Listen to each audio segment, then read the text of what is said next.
Hey, what is up, everybody? Ross Cessna from Spiritual Phoenix Studios bringing you a free daily tarot card reading. We are going to do a pick a card love reading, but first we're going to take a deep breath and we're going to breathe in through our nose for 8 seconds, hold it for 4, and then breathe out of our mouth for 8. So breathe in for 8 seconds,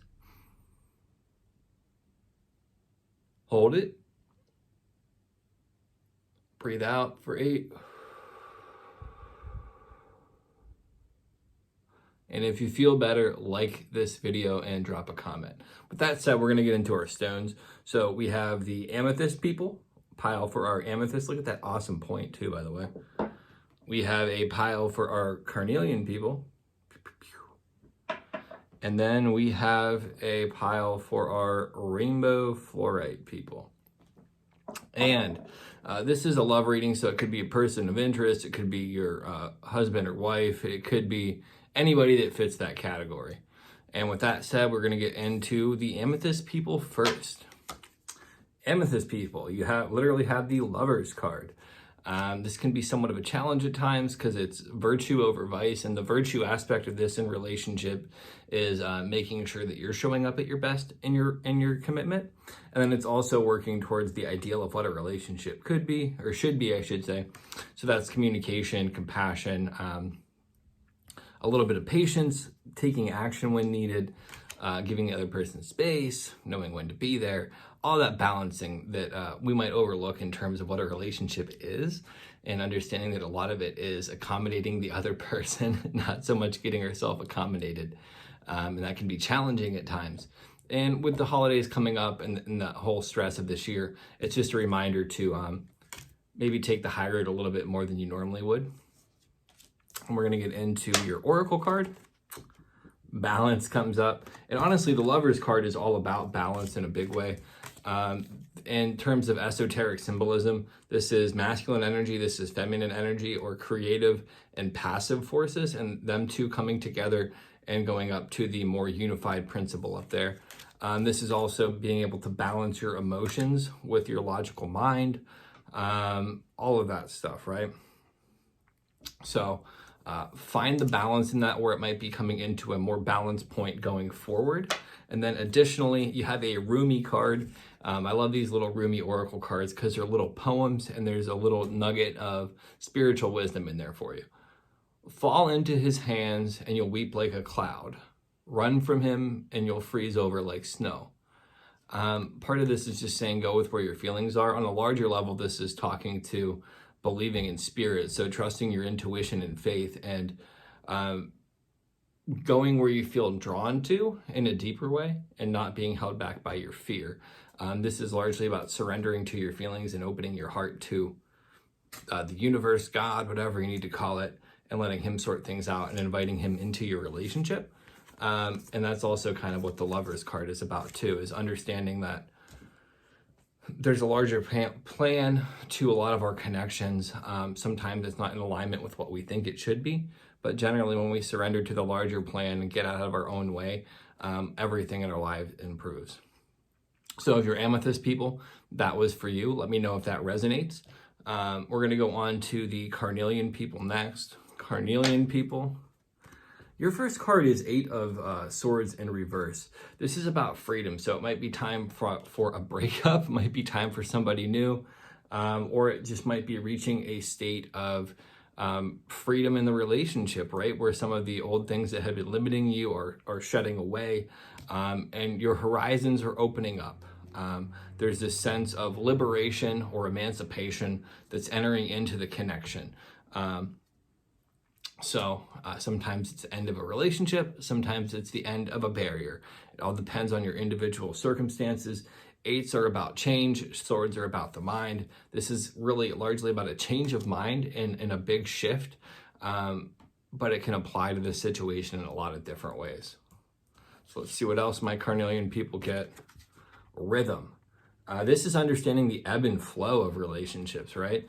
There's always this sense of give and take, hot and cold periods, highs and lows, like part of a relationship is learning kind of like the rhythm of it and understanding how your partner works and how you work in response to your partner, and learning your footing and the timing of all of that and making it into like a beautiful synchronistic dance, rather than the flailing dumpster fire that might be very common to our time of internet dating, and all the chaos that has wrought into the world. And your roomie card is, you want everything to be yours, become nothing to yourself and all things. A lot of the meditation that I do focuses on this concept of dissolving into everything else and understanding that we are one part of a larger whole. And when you begin to weave yourself into the fabric of everything, it makes life somewhat easier, although entertaining that mindset and maintaining it like perfectly is impossible in my experience. But when you can generally have a more balanced assessment of your place in the universe as a whole, it tends to positively impact every connection that you have, because you begin to take things less seriously, and things that don't serve you, you don't invest a lot of energy in. So this freedom of mind can be maybe saying, hey, maybe all these small things don't matter. Or it could be saying, hey, maybe this relationship doesn't matter and I'm making myself miserable for no reason, and it's time to move on. See how that fits your own situation. All of them are applicable. Let me know if that resonates. Now, we're going to move on to our rainbow fluorite people. I don't know why I said it like a Oompa Loompa. Rainbow fluorite people. The Chariot comes up. The Chariot's about self-control and willpower. This is kind of that don't text them during the holidays things if you're on the breakup. Like, don't reach out, don't initiate contact type thing. Additionally, the self-control and willpower aspect of it can be making sure you're holding yourself accountable to maybe some of your own shitty behavior, because as much as we might want to make it seem like all the problems in our connections are the other person, generally we always have a part to play. So this is having this conscious awareness of the part that you're playing and making sure that you're bringing the best to the table, because relationships aren't 50-50. They're 100-100, or sometimes a little bit more. Sometimes it's even 110 and 0% because the other person doesn't have one. I think that our culture has lost sense with how important relationships are, and like what a big responsibility they actually are, and how we're supposed to show up. This is about having the maturity and awareness to actually be a productive person in the relationship and not so goddamn self-centered. Pardon my language. And additionally, reverence comes up. Reverence is like a profound respect and appreciation, and almost like seeing the sacredness of it. And it's obviously lost in the age of internet dating and hookups. Not to say that those things don't have their place. I'm not like belittling them, but in terms of like real connection, this is maybe having a profound respect for the connection that you have, or learning to develop a profound respect for what relationships actually are. It's like a sacred energy exchange, and agreeing to try to meet in the middle on lots of things that we aren't aligned with. Because realistically, in my experience and in my understanding, you don't want to find a partner who you see everything eye to eye with, because that's going to get kind of boring somewhat quickly. But you want to find somebody where you're able to appreciate their differences, and that expands your horizons and broadens who you are as an individual. And without that self-control and willpower, and without that commitment or reverence to seeing the grander picture, that's going to be incredibly uncomfortable and not worth the struggle.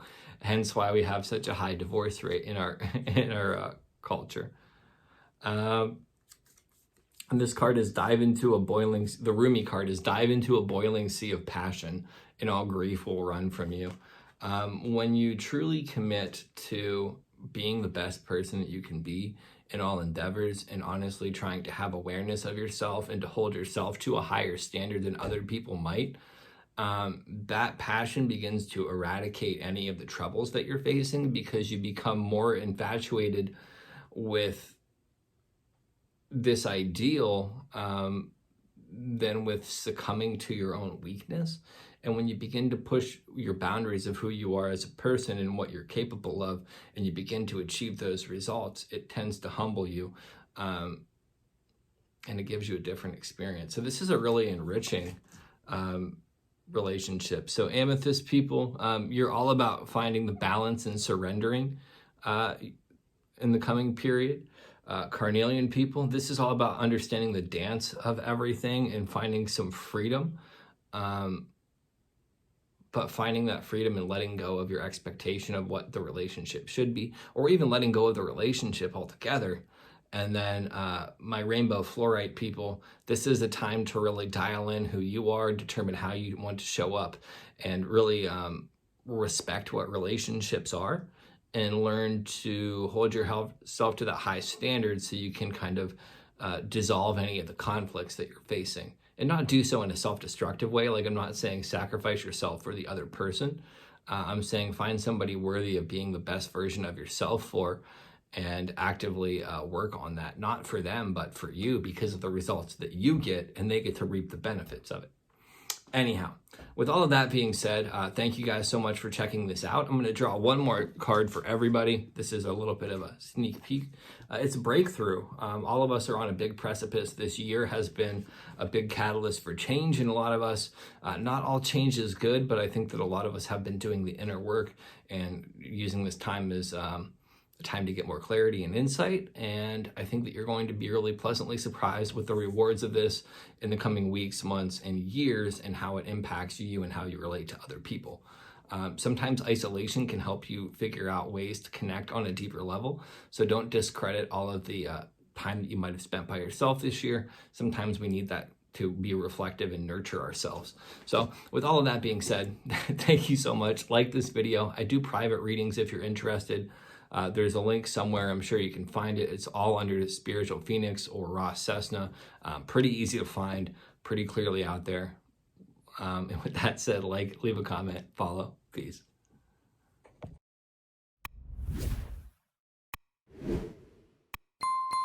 Hey, thanks again for checking out my channel. If you haven't already, subscribe by hitting the Phoenix down below, and check out more of my videos over there.